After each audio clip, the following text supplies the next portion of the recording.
सहारनपुर के अंबाला रोड स्थित एक बैंकेट हॉल में सपा के राष्ट्रीय महासचिव चौधरी रुद्र सेन की बेटी की शादी में शिरकत करने के लिए पूर्व मुख्यमंत्री अखिलेश यादव पहुंचे। इस दौरान भाकियू के राष्ट्रीय प्रवक्ता राकेश टिकैत ने भी पूर्व सीएम से मुलाकात की।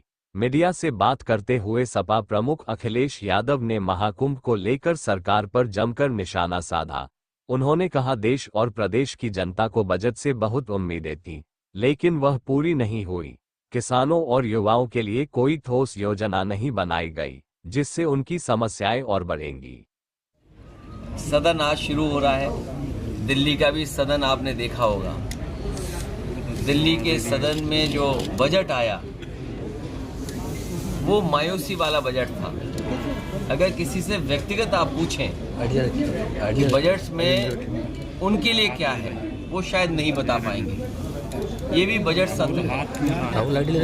बजट सत्र में हमें उम्मीद जो थी देश के बजट से, वो उम्मीद तो पूरी नहीं हुई, मायूसी सी रही। प्रदेश क्या दे देगा नया?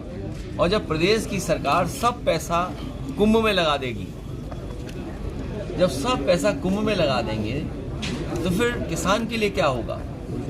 सबसे अर्थव्यवस्था को मजबूत करने के लिए हमारी खेती, किसान और उससे संबंधित अगर योजनाएं बनेंगी और उनकी मदद होगी तो हमारा देश भी खुशहाल होगा। आज बताइए, किसान को क्या मिला? क्या गन्ने की कीमत बढ़ गई? क्या उनके कीटनाशक दवाइयाँ सस्ती हो गई? खाद, डीएपी या और आवश्यकता की चीज़ें क्या किसान को मिल रही हैं? और ये वही सरकार है जिसने ये कहा कि हम आय दोगुनी कर देंगे। जानवरों से तो खेती बचानी पड़ रही है और कोई स्थान सरकार ने नहीं बताया जहां पर आय दोगुनी हो जाएगी। तो हमारे किसान की हालात क्या है? इसी तरह नौजवान भी बड़े पैमाने पे बेरोजगार हो रहा है, न नौकरी न रोजगार। और आपने देखा कि जो ये कहते थे कि हम $5 ट्रिलियन की इकॉनमी बनाएंगे, जो ये कहते थे कि हम विश्व गुरु बन गए हैं, जो ये कहते थे कि हम 3 नंबर की अर्थव्यवस्था बहुत जल्दी बन जाएंगे, जो ये कहते थे कि आज दुनिया में भारत का डंका बज रहा है, क्या ये किसी देश ने अपने नागरिकों को ऐसे देखा होगा कि बेड़ियां लगा करके आए हों, हथकड़ी लगा करके आए हों? और जो खबरें मिल रही हैं अखबारों के माध्यम से कि कितने घंटों उन्हें वॉशरूम नहीं इस्तेमाल करने दे रहे हैं, जो नौजवान हैं वो बेड़ियां नहीं खोल सकते हैं, जो महिलाएं हैं उनके साथ व्यवहार क्या हुआ है? अगर धार्मिक रूप से हम किसी चीज़ को अपनाते हैं या वो हमारा पहनावा है तो उससे भी छेड़खानी है, उससे भी पूरा हमारे धर्म के हिसाब से हमें चलने नहीं दिया जा रहा है। दुनिया का सबसे ताकतवर देश जिसको ये सरकार मित्र बोलती थी, क्या उस ताकतवर देश ने हमारे देश के लोगों को अपमानित नहीं किया?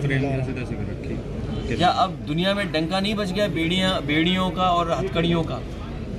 मैंने सदन में कहा था कि प्रधानमंत्री जी पिछली बार और हीरा लेकर के गए थे, इस बार कम से कम बेड़ियां और हथकड़ी ले जाती है, चेन ले जाते हैं, जिससे याद आया था सरकार को कि सरकार क्या कर रही है हमारे नागरिकों के साथ व्यवहार। एक तरफ हमारे देश के लोग अपमानित हो रहे हैं और दूसरी तरफ हम पूरा बाजार उन्हें दे रहे हैं। हमारा पूरा बाजार उनके हाथ में है।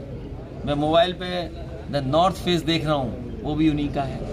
मोबाइल भी इसमें ज़्यादातर उन्हीं के होंगे, ये तो चीन का दिखाई दे रहा है। तो जब हम मैन्युफैक्चरिंग के लिए अपना ध्यान नहीं देंगे, जो सपना दिखाया कि हमारा भारत में मेक इन इंडिया होगा, मेक इन इंडिया का जो सपना पूरा नहीं हुआ, उसका परिणाम ये हुआ कि हम बाजार बन के रह गए। सब बाजार में चीज़ें आई जा रही हैं। तो कभी न कभी कोई न कोई तो सोचेगा कि हमारा देश मजबूत कैसे हो, अर्थव्यवस्था कैसे हमारी अच्छी हो, हमारा किसान कैसे खुशहाल हो, नौजवान के हाथ में नौकरी कैसे हो, रोजगार कैसे हो।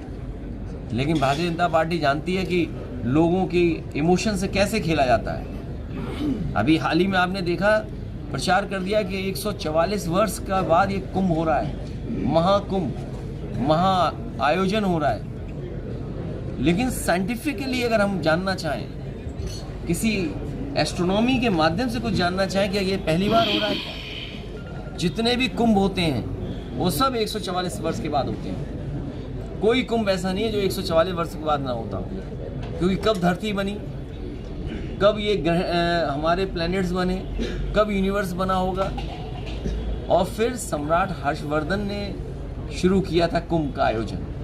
ये कह रहे हैं महाकुंभ, और शो ये कर रहे हैं इवेंट के थ्रू, अपने पैसे की ताकत से, अपने पत्रकार साथियों के दबाव बना करके कि ये कुंभ का आयोजन, या कुंभ भी इन्होंने ही शुरू किया है। कुंभ पहले नहीं होता था। बीजेपी के लोग ये प्रचार कर रहे हैं कुंभ तो अभी शुरू किया, इन्होंने ही शुरू किया है। और जो दुर्दशा हुई है, जो व्यवस्था खराब हुई है, क्या हम किसी भी धार्मिक कार्यक्रम में मुनाफे की सोच सकते हैं? हम शादी के कार्यक्रम में क्या हम ये मुनाफे का कार्यक्रम समझ सकते हैं? जो कार्यक्रम होते हैं सामाजिक, उसमें मुनाफा ढूंढ रही सरकार। सोचिए, कह रही अगर हमने पैसा इतना खर्च किया है तो हमारी अर्थव्यवस्था को इतना लाभ पहुंचेगा। इनका गणित भी पता नहीं कैसा है, इनका जो कैलकुलेशन करने का तरीका भी पता नहीं कहाँ है, कहाँ से सीख करके आए हैं। कभी 2 लाख करोड़, कभी 3 लाख करोड़। ये कौन से मेथड से इकोनॉमी में फायदा होने जा रहा है, ये बताया हमें। और फिर हम तो कह रहे हैं 70 करोड़ लोग स्नान कर चुके हैं, 70 करोड़ लोग डुबकी लगा चुके हैं। सरकार अभी भी